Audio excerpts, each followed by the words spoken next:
അസ്സലാമു അലൈക്കും വറഹ്മത്തുള്ളാഹി വബറകാതുഹു. ചെറിയ കുഞ്ഞിന് പാല് കൊടുത്ത യുവതിയുടെ ജോലി പോയ കഥയാണ് നമ്മൾ അവസാനത്തിൽ പറഞ്ഞത്.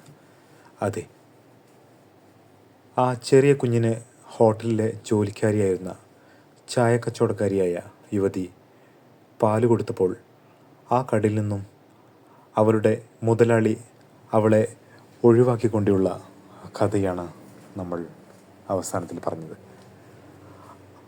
ആ പെൺകുട്ടിയുടെ പേര് സൗദ എന്നായിരുന്നു. സൗദയ്ക്ക് വീട്ടിലെ ദാരിദ്ര്യം മൂലം ഒരു ഹോട്ടലിൽ ജോലിക്ക് നിൽക്കുകയായിരുന്നു. ചായ ഉണ്ടാക്കി കൊടുക്കുന്ന ജോലിയായിരുന്നു സൗദക്കുണ്ടായിരുന്നത്. എന്നാൽ അവിടെ ഹോട്ടലിനടുത്ത് വഴിയരികിൽ ഒരു കൊച്ചുകുട്ടി അങ്ങനെ ഇരിക്കുന്നത് കണ്ടപ്പോൾ മനസ്സലിഞ്ഞ സൗദ ഒരു ഗ്ലാസ് പാലുമായി ആ കുട്ടിയുടെ അടുത്തേക്ക് പോയി ആ കുട്ടിക്ക് പാല് നൽകി.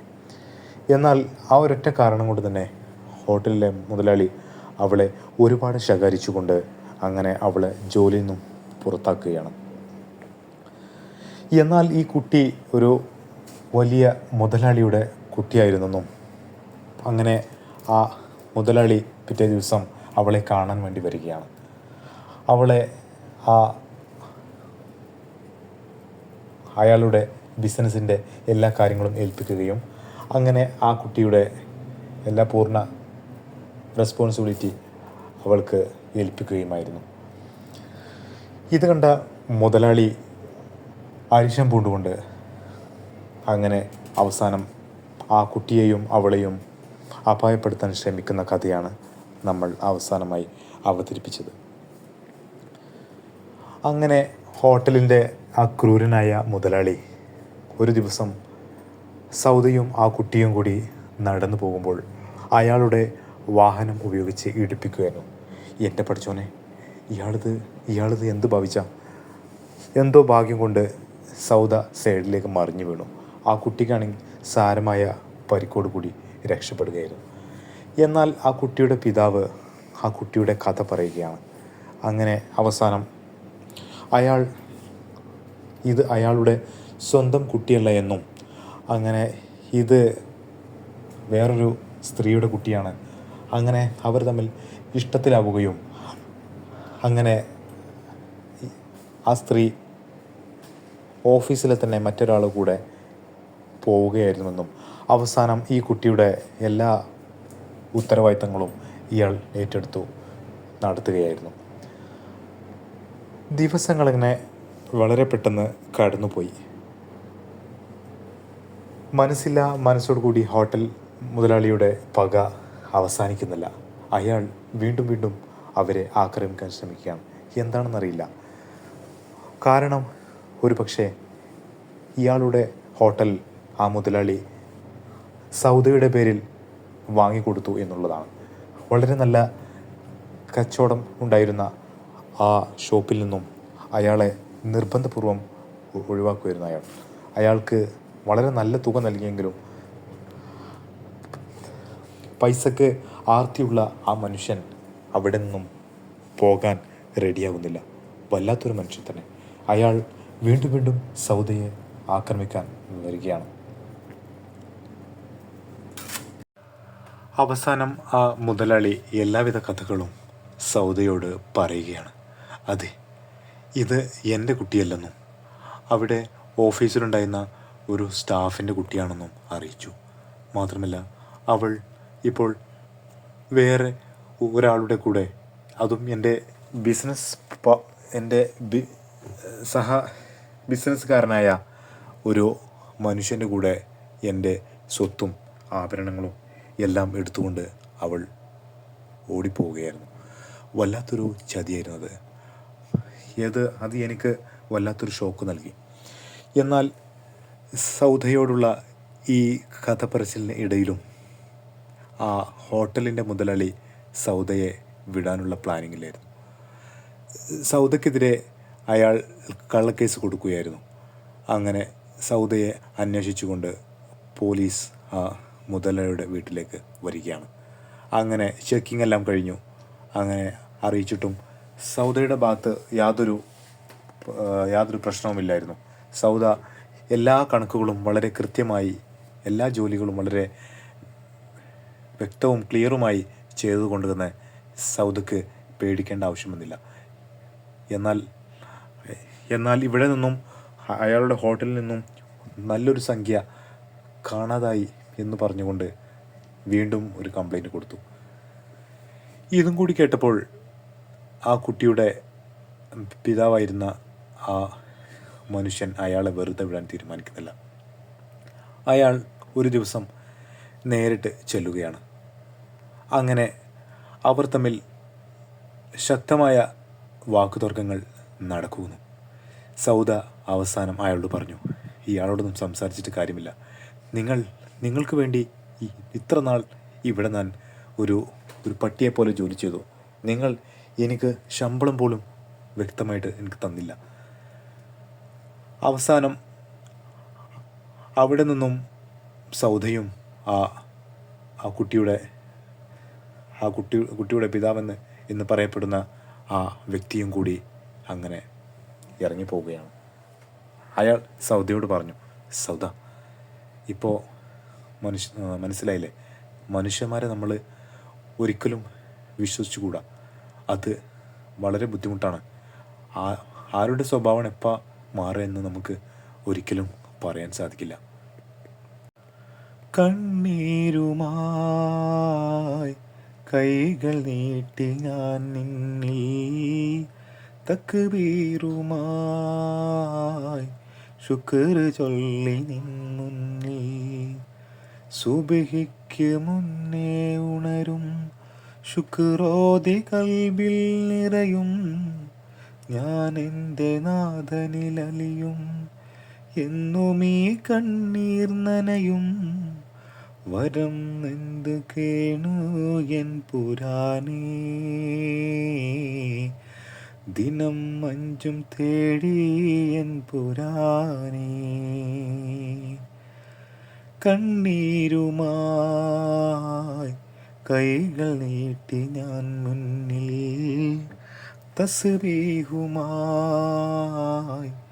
ദിക്ർ ചൊല്ലി എൻ മുമ്പിൽ.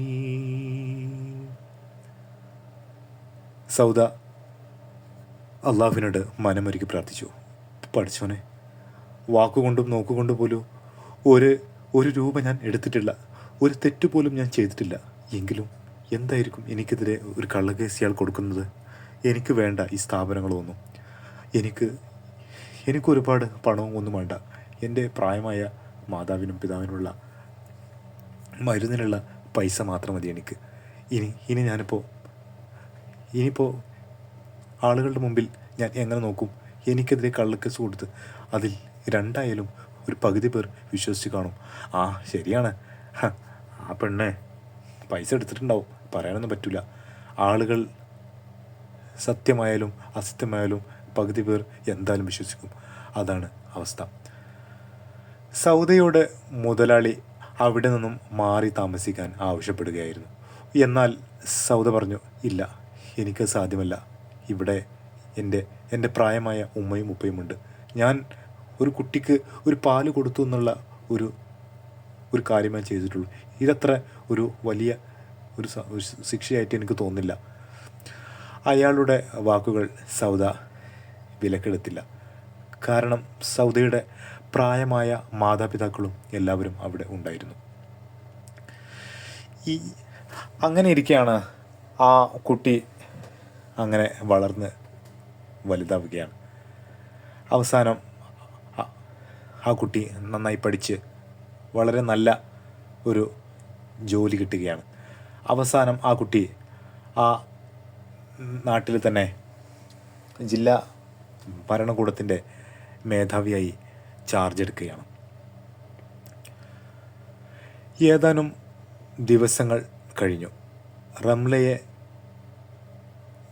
സൗദയെ ആ കുട്ടി സ്വന്തം ഉമ്മയെ പോലെയാണ് കാണുന്നത്. മറ്റേ മുതലാളിയാണെങ്കിൽ ഇപ്പോൾ അവിടെയൊന്നും ഉണ്ടാവാറില്ല. അങ്ങനെ സൗദയുടെ മകനില്ലാത്ത മകൻ, സൗദ പ്രസവിക്കാത്ത മകൻ, അങ്ങനെ സൗദയുടെ അടുത്തേക്ക് വരികയാണ്. ആ ഉമ്മ, പിന്നെ ഉമ്മ ഉമ്മ പഴയ കാര്യങ്ങളൊന്നും ആലോചിച്ചിട്ട് വിഷമിക്കരുത്. എന്താണെന്ന് വെച്ചാൽ ഇവിടെ ഇവിടെ ഞാൻ ജോലിക്ക് കയറിയ അന്ന് മുതൽ എനിക്ക് പല ആളുകളുമായും സഹവസിക്കേണ്ടി വന്നിട്ടുണ്ട്. എനിക്ക് ഒരുപാട് പേരുടെ സ്വഭാവങ്ങളൊക്കെ മനസ്സിലായി. എന്നാലും ആരും തന്നെ സത്യസന്ധമായി അങ്ങനെ ആരും ജീവിക്കുന്നില്ല. എല്ലാവരും അല്പമൊക്കെ കള്ളങ്ങളൊക്കെ പറഞ്ഞാണ് ജീവിക്കുന്നതും ജോലി ചെയ്യുന്നതൊക്കെ. പക്ഷേ എനിക്ക് എൻ്റെ ഉമ്മ എന്നെ പഠിപ്പിച്ചത് സത്യസന്ധനായി നിൽക്കാനാണ്. അതുകൊണ്ട് തന്നെ എൻ്റെ ജോലിയിൽ ഞാനെന്നും ആത്മാർത്ഥ ഉള്ളവനായിരിക്കും. ആ അതെ മോനെ, അങ്ങനെ തന്നെയാണ് വേണ്ടത്. മോനൊരു കഥ അറിയോ?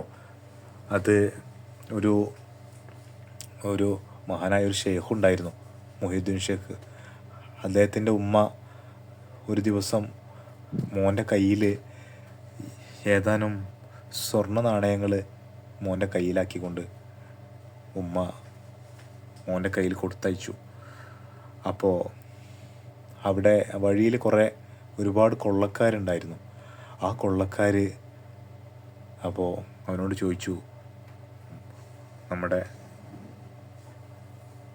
മൊയ്തീൻ ഷേഖിനോട് ചോദിക്കുകയാണ്, വേഗം എൻ്റെ കയ്യിലുള്ളതൊക്കെ എടുത്തോ, എന്താ എൻ്റെ കയ്യിലുള്ളത്? അപ്പോൾ നിഷ്കളങ്കനായ ആ കുട്ടി അവൻ്റെ കയ്യിൽ ഏതാനും സ്വർണ്ണ നാണയങ്ങൾ ഉണ്ടെന്ന് പറഞ്ഞിട്ട് അത് എടുത്തു കൊടുക്കുക ചെയ്തത്. ആ സത്യസന്ധത കണ്ടിട്ട് ഒരുപാട് പേര് അവരുടെ ജോലിയെല്ലാം നിർത്തി അവർ നല്ല മനുഷ്യരായി ജീവിച്ചു എന്നാണ്. എൻ്റെ കുട്ടി യാതൊരു കള്ളവും പറയരുത്, ഒരു തെറ്റും ചെയ്യരുത്. നമ്മൾ തെറ്റ് ചെയ്യാതിരുന്നാൽ നമുക്ക് അതിനുള്ള ഗുണം ഈ ലോകത്തും പരലോകത്തും ജനിക്കും. ഉമ്മാൻ്റെ വാക്കുകൾ മുഖവിലക്കെടുത്ത ആ ചെറുപ്പക്കാരൻ വളരെ സത്യസന്ധനും സൽസ്വഭാവമായി ജീവിക്കുകയായിരുന്നു. കാലങ്ങൾ മുന്നോട്ട് പോയി. ഉമ്മ ഇന്ന് വളരെ വളരെ പ്രായമായ മനുഷ്യനാണ്. ഉമ്മാക്ക് വയ്യ, നടക്കാനും ഒന്നും വയ്യ, നോക്കാനും ആരുമില്ല. ആകെയുള്ളത് ഈ മകൻ മാത്രം. അവനാണെങ്കിൽ എല്ലാ സമയവും അവന് തിരക്കോട് തിരക്ക്. ഉമ്മ, എനിക്ക് ഉമ്മാൻ്റെ അടുത്ത് വരാൻ കഴിയണില്ല, പിന്നെ ഞാൻ ഉമ്മാക്കൊരാളാക്കി തട്ടെ.